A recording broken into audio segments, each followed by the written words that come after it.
Whether you are a tarmac tourer, towing a caravan around Australia, an occasional camper, the endurer of endless corrugations, or a hardcore off-road enthusiast, the suspension in your vehicle is the critical component that ensures that your vehicle performs at its best and is reliable and safe enough to make sure you get off the tracks and back home again. Sit back as today we talk all about suspension and install a new system into my Landcruiser 200 series.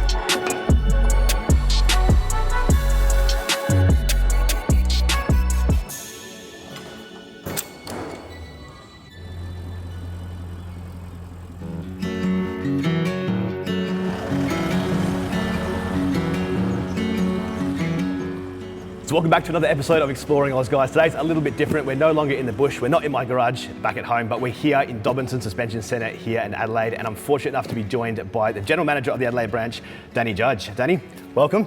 Thanks for joining us today. We're very fortunate to have Danny along to explain some of the things that we're doing to the Landcruiser today. And it brings me on to why we're here. So I've been running a suspension system in my Landcruiser 200 series now for about 4 years, and I think for a better word, it's looking a little bit tired. So I was looking for a bit of an upgrade, and when doing my research, the Dobinson name came up time and time again as one of the leaders in the market. So here we are today. So Danny, thanks again for joining us. Maybe we can start off today with what we're installing in the 200. So we're fitting the MRA three-way adjustable shocks. So that's these ones here? Yep. Yeah, so you tell us a little bit about them and what makes them unique. Obviously monotube design, three-way adjustable. So we've got high and low speed compression and rebound adjustments. So we had to fine tune your vehicle whether on whatever road conditions or surfaces that you're on. Yeah, sure. Okay, so there's a few questions that I think a lot of people have in relation to suspension. One of them being, you mentioned there, it's a monotube shock absorber. So obviously there's a lot thrown about between monotube and twin tube. Are you able to explain to us a little bit about the differences and what exactly a monotube is and some of the advantages and things to consider are? Most factory shock absorbers are a twin tube design. So obviously you've got your inner bore and your outer. There's mainly cooling fluid in here, and this is your working surface here. So as you can quite see, most vehicles are quite heavy, but as I said, this is your working piston, this is a HD version of a standard style shock, HD gas. So you can see there, like the outer side of that looks like a pretty beefy shock, but really when you're looking at the working parts of that, it's pretty small really, the bore of that, yeah. Oh yeah, obviously the weight of your vehicle supported on that, and that's what's actually controlling the ride of your shock. Yep. Springs support the load, shocks on the ride. Yep. Then obviously we've got the IMS monotube.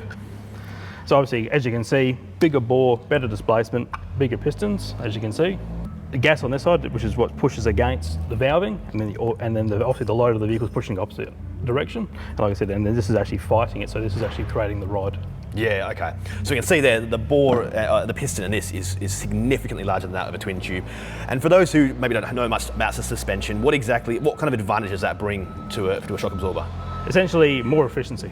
More efficiency, yeah, okay. And would it be fair to say that these would stay a little bit cooler as well? Yes, yeah, 100%. Okay. Because obviously, once this outer jacket gets a little bit warmer, like I said, it can't disperse heat.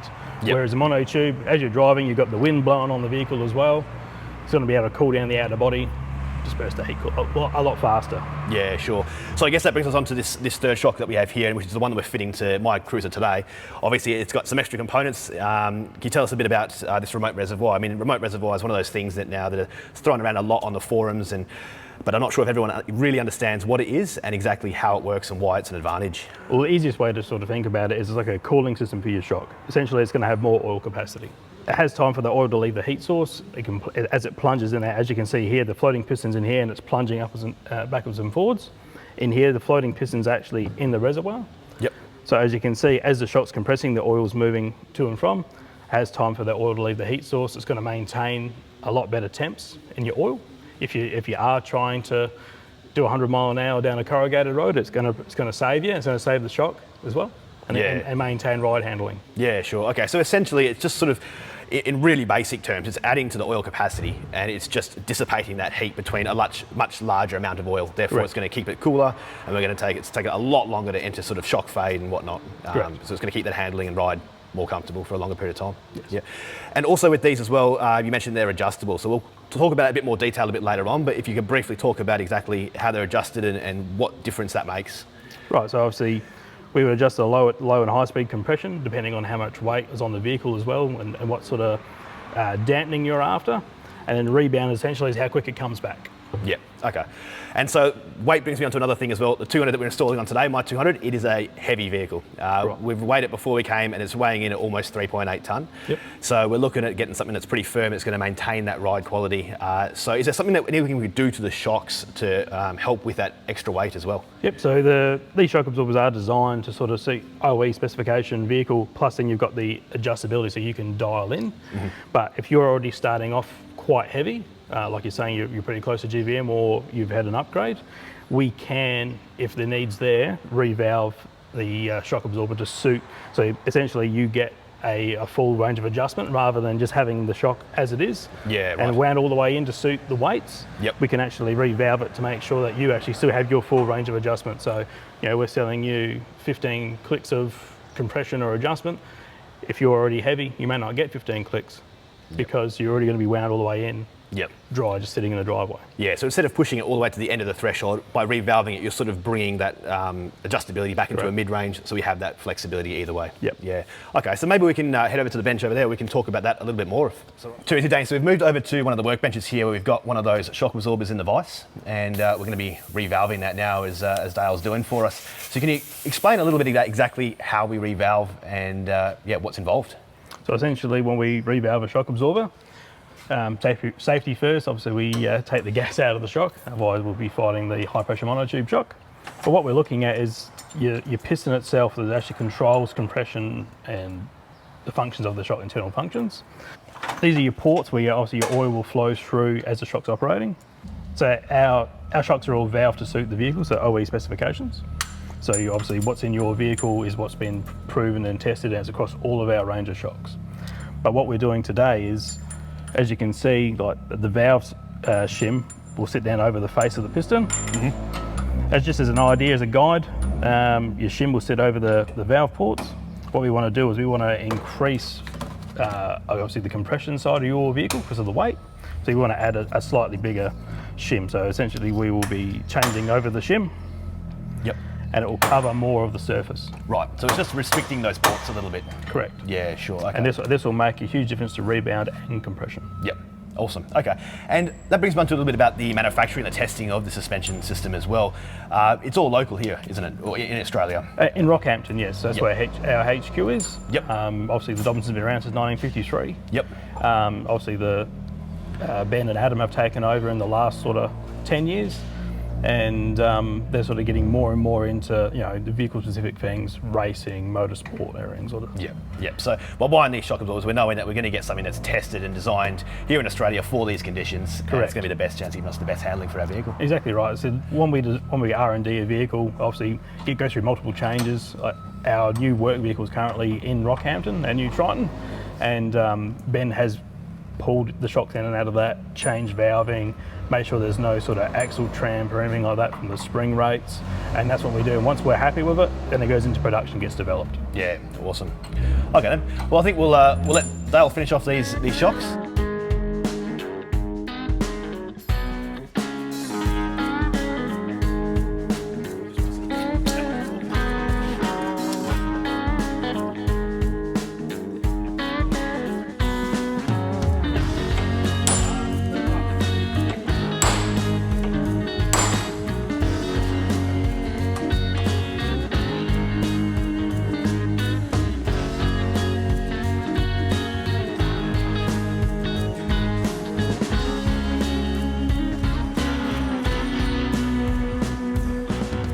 Okay, so we moved back over from the bench again. We've just got those rear shocks revalved and they're looking good and feeling a lot firmer than they were beforehand, that's for sure. But we're back over here to talk about one more thing as well, and that's when we're lifting a vehicle, there are a few supporting modifications that we need to consider as well, and we've got a few of them out here today. So the first one we've got here is a diff drop. So what exactly does a diff drop do, and how does it benefit when we're installing a suspension kit? So the diff drop is designed to try and realign the factory CV angle, or as close to as possible. Yep. As you would imagine, the CV angle would increase a fair bit with a lifted vehicle. And the boots can actually bind up, cause issues with the boots prematurely wearing as well if they are on a bit of an angle. And also CVs as well, as you would imagine, they're also pulling out a little bit as well.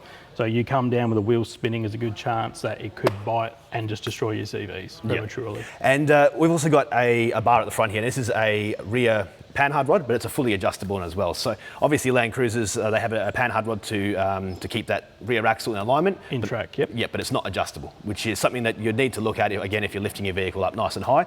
So again, why would you need to consider adjustable rear panhard rod? When you lift the vehicle, it'll actually shift the axle out to the left or right hand side, depending on where your fixed point is. So the idea of that is to either shorten or extend it to be able to bring the axle back into the wheel arches. What we do is we use a straight edge to the chassis, and we can actually get it within a couple of millimeters, rather than your vehicle pulling out to one side. The other thing it can be at play if you've got this not adjusted on your vehicle is when you're doing a wheel alignment. Essentially, they are hooking it onto the machine. They are looking down there, your rear axle's out, they're trying to align your front to your rear to make sure the car tracks. And if that's out, you're going to have issues. Yeah, sure. Okay. And the third thing, which is probably the most talked about thing, particularly in the Land Cruiser forums for a suspension lift, is upper control arms. Now, I already have a set of upper control arms on the Cruiser with the suspension set I've had before, but again, they're looking a bit tired, a bit worn, the bushes are gone, and I thought, since you guys here have some very fancy looking ones, I think it'd be a good time to put them in a bit of an upgrade for the Cruiser. But let's start with this one here. This is sort of a typical upper control arm replacement for a 200. Yes, correct. So can you tell me a bit about what this does? So this arm is a tubular design arm, uses an OE ball joint, so as most replacement upper control arms should do. It has a fixed 3 degrees of caster. So as you've lifted the vehicle up, it shifts the wheel back 3 degrees. That's the miscommunication we get with some customers, especially with Hiluxes and things like that, and Rangers. This will shift your wheel back in the guard 3 degrees. So if you're running an oversized tyre, like a 285 or like a 33 equivalent on a smaller plant vehicle, it can push that tyre hard against the back guard. Right. So that's when we would then recommend either just an extended ball joint or an adjustable arm so you can actually fine tune. Yeah, okay, and I guess that's the difference between these two arms that we have here. So Dobinsons make this billet alloy arm, is that correct? Yes. Yep, and that has even more adjustment than, well, more adjustment to start with, but you're able to fine tune that adjustment with this, this so arm it's here. still the same, you still get your 3 degrees of caster, but then you can also fine tune your cambers as well. Yep, sure. Okay, too easy. So we'll be getting them installed today. I'm looking forward to it. Not only is it going to help with the wheel alignment side of things, but it is a very good looking arm as well. Oh, it is. Yeah. Okay, so I think the next step would be to get the Cruiser ready for its pre-install road test. Yep. Is that right? Correct. And we'll get going on the install. Sounds good.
So the install is all complete and we're now back out on the road for a bit of a final test drive, is that right? A bit of a comparison from this morning. That's correct.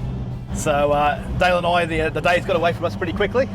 It's having a bit too much fun installing the suspension, but it's looking really, really good. So hopefully it will feel just as good when we're out here on the road. But what are we looking for when we're out here doing this test drive?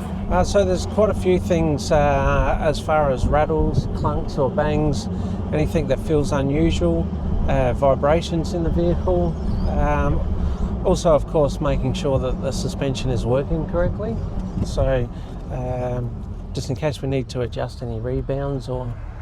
So we spoke about it this morning with Danny in regards to the adjustability of the shocks as well. Now I think most people, including myself, when I first got myself some adjustable shocks, it's a bit of confusion as to exactly what it does to a shock absorber and how someone would go about playing with it and testing it out. But is there any sort of basic way to sort of think about both the high and low speed compression and the rebound and what we can do to sort of play around with it if there's certain symptoms and whatnot? Yeah, basically, if you're looking at adjusting for the first time, doing rebound, especially the high speeds and low speeds, I would put it into simple basic terms as far as if you were in a vehicle with really bad shockers that were really gone, leaking oil and bouncing around, that would basically go to your low speed. You can wind the low speeds up and that'll stiffen up the bouncing around like a bad shocker. Yeah, okay. So also with the high speed, you've got 12 clicks, 15 clicks on the high speed. Yep. Basically that'll eliminate body roll. So you can wind it up to eliminate body roll, so when you're swaying around. Yep. Also with the high speed, I've also noticed when people have got these big digital dashboards, when they're driving along at 100 kilometres an hour and they're looking at the screen to change the station, sometimes the car rocks a fair bit. So sometimes that can also have an effect with the high speed. So you can actually give it the high speed a couple of clicks.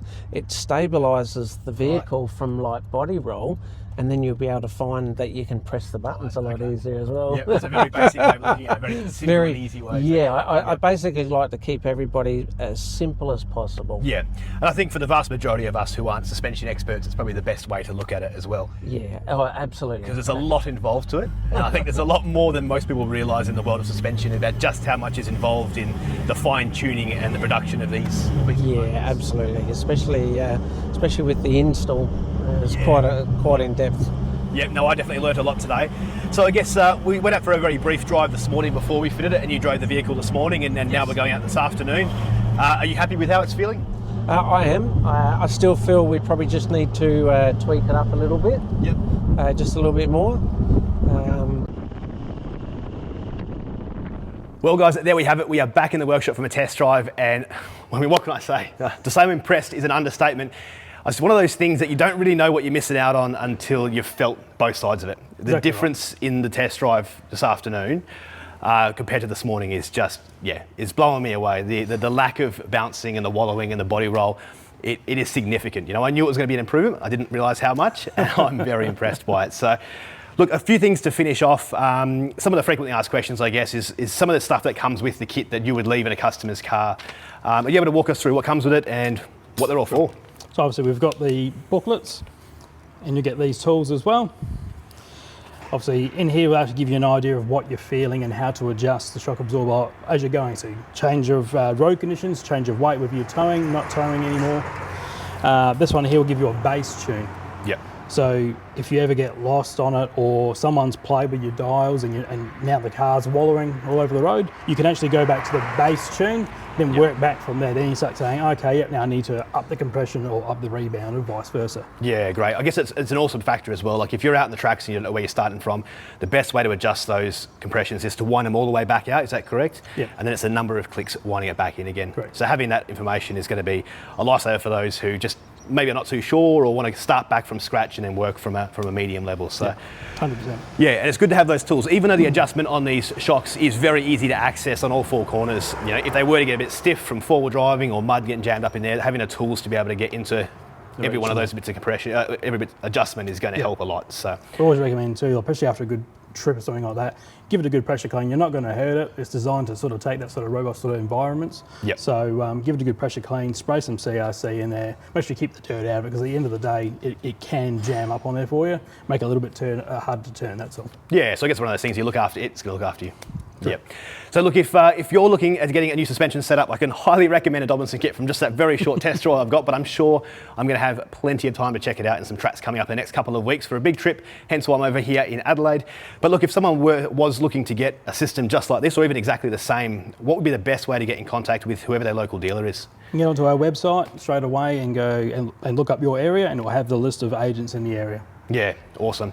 Well, look, Daniel, thank you very much again for all your time today, and I really appreciate the chance to get in here and learn a bit more about suspension for myself, but obviously to share it with all of the audience here as well.